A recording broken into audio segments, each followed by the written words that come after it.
शरद पवार यांची मुलगी सुप्रिया सुळे आणि एकंदर सगळंच कुटुंब राज्याच्या राजकारणात कायम चर्चेत असतं। काही दिवसांपासून या कुटुंबावर दुःखद प्रसंग घडला, परंतु आता याच कुटुंबातून एक आनंदाची बातमी समोर येत आहे। राष्ट्रवादी काँग्रेसच्या शरद पवार गटाच्या खासदार सुप्रिया सुळे यांची कन्या रेवती सुळे यांचा विवाह निश्चित झाल्याच्या बातम्या येऊ लागल्या आहेत। विशेष म्हणजे या लग्नासाठी केंद्रीय मंत्री नितीन गडकरी व मुख्यमंत्री देवेंद्र फडणवीस या नेत्यांनी यशस्वी मध्यस्थी केल्याचेही बोलले जात आहे। राजकारणात एकीकडे टोकाचा विरोध आणि दुसरीकडे कौटुंबिक मंगल कार्यात जवळीक करणारे या सगळ्याच नेत्यांच्या या निमित्ताने चर्चा सुरू झाल्या आहेत। नेमकं काय झालंय, सुळे कुटुंबाचा होणारा जावई कोण, लग्नाच्या राजकीय चर्चा का सुरू झाल्यात, हाच विषय आज आपण समजून घेऊयात। नमस्कार, मी अद्वैता आणि आपण पाहत आहात अहिल्यानगर लाईव्ह 24, नगरी राजकारणाचं परफेक्ट अनालिसिस। शरद पवार व दिवंगत उपमुख्यमंत्री अजित पवार यांच्या कुटुंबात काही महिन्यांपूर्वी मंगल कार्य झाले होते। अजित पवार यांचे चिरंजीव जय पवार यांचा विवाह बहरीन या देशात पार पडला होता। त्यापूर्वी जय यांचे चुलत बंधू युगेंद्र पवार यांचा विवाह मुंबईतील BKC मैदानावर मोठ्या थाटामाटात संपन्न झाला होता। राजकीय मतभेद असले तरी संपूर्ण पवार कुटुंब या दोन्ही लग्न सोहळ्यात दिसले होते। सुप्रिया सुळे व रोहित पवार यांनी जय पवार यांच्या लग्नात केलेल्या डान्सची चर्चा चांगलीच झाली होती। आता याच पवार कुटुंबाच्या जावयाच्या घरात म्हणजे सुळेंच्या कुटुंबातही मंगल कार्य पार पडणार आहे। खासदार सुप्रिया सुळे यांच्या कन्या रेवती सुळे यांचा विवाह निश्चित झाल्याच्या बातम्या येऊ लागल्या आहेत। रेवती सुळे या खासदार सुप्रिया सुळे यांच्या कन्या आहेत। तर 27 वर्षांच्या असून त्यांचा जन्म 30 ऑक्टोबर 1998 रोजी बारामती येथे झाला। त्यांनी मुंबईतील the cathedral and John canon स्कूलमध्ये शिक्षण घेतले। त्यानंतर London school of economics and political science मधून त्यांनी आपलं शिक्षण पूर्ण केलं। 2023 मध्ये मास्टर्स इन पब्लिक ऍडमिनिस्ट्रेशन मध्ये ही पदवी मिळवली। रेवती या राजकारणापासून दूर असलेल्या दिसल्या, परंतु गेल्या वर्षी लोकसभा निवडणुकीसाठी त्या आपल्या आईच्या निवडणूक प्रचारात बारामतीत सक्रिय दिसल्या होत्या।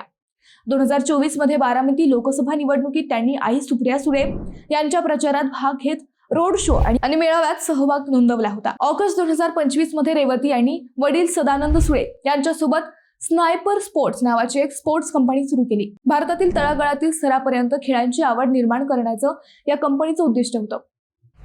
स्नायपर स्पोर्ट्स भारतातील व्यावसायिक बास्केटबॉल लीगच्या माध्यमातून सक्रिय आहे। त्या सोशल मीडियावर फार सक्रिय नसल्या तरी आई सुप्रिया सुळेंसोबत त्यांची अनेकदा चर्चा होते।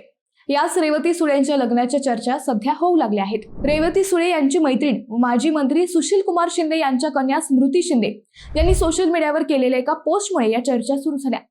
स्मृती शिंदे यांनी सोशल मीडियावर आपली मैत्रीण रेवती सुळे व तिच्या होणाऱ्या पतीला शुभेच्छा दिल्याने या पोस्टची चर्चा रंगली।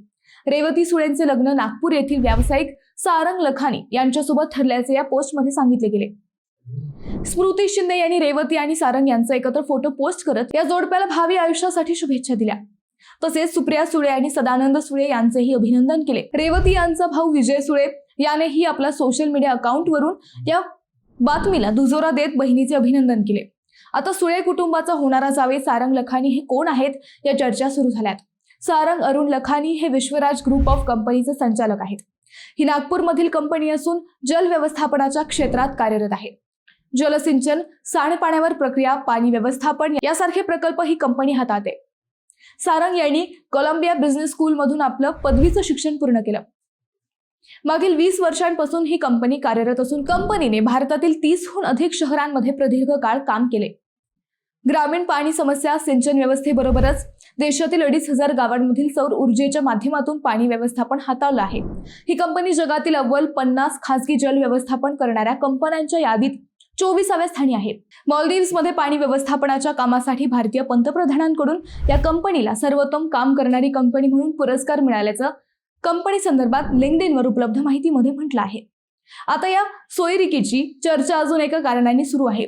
लखानी कुटुंब हे नागपूरचे असल्याने केंद्रीय मंत्री नितीन गडकरी व मुख्यमंत्री देवेंद्र फडणवीस यांचे ते अगदी जवळचे समजले जाते। केंद्रीय मंत्री नितीन गडकरी आणि महाराष्ट्राचे मुख्यमंत्री देवेंद्र फडणवीस यांच्या मध्यस्थीने रेवती सुळे यांचं लग्न ठरल्याची माहिती काही बातम्यांमध्ये देण्यात आली आहे। त्यामुळेच या विवाहाची विशेष चर्चा राजकीय वर्तुळात रंगली आहे। राजकीय मतभेद बाजूला ठेवून पवार आणि लखानी कुटुंबाला एकत्र आणण्यात गडकरी व फडणवीस या दोन्ही नेत्यांनी महत्त्वाची भूमिका बजावल्याचे सांगितले जात आहे। या विवाहाच्या निमित्ताने राज्याच्या राजकारणात भविष्यात काही अजून संदर्भ घडतील का, हा प्रश्न विचारला जात आहे। मित्रांनो, तुम्हाला या विषयावर काय वाटते हे आम्हाला कमेंट करून नक्की कळवा। शिवाय व्हिडिओ आवडला असेल तर चॅनलला सबस्क्राईब करून व्हिडिओला लाईक करायला विसरू नका। पुन्हा भेटू नव्या विषयावर, तोपर्यंत धन्यवाद।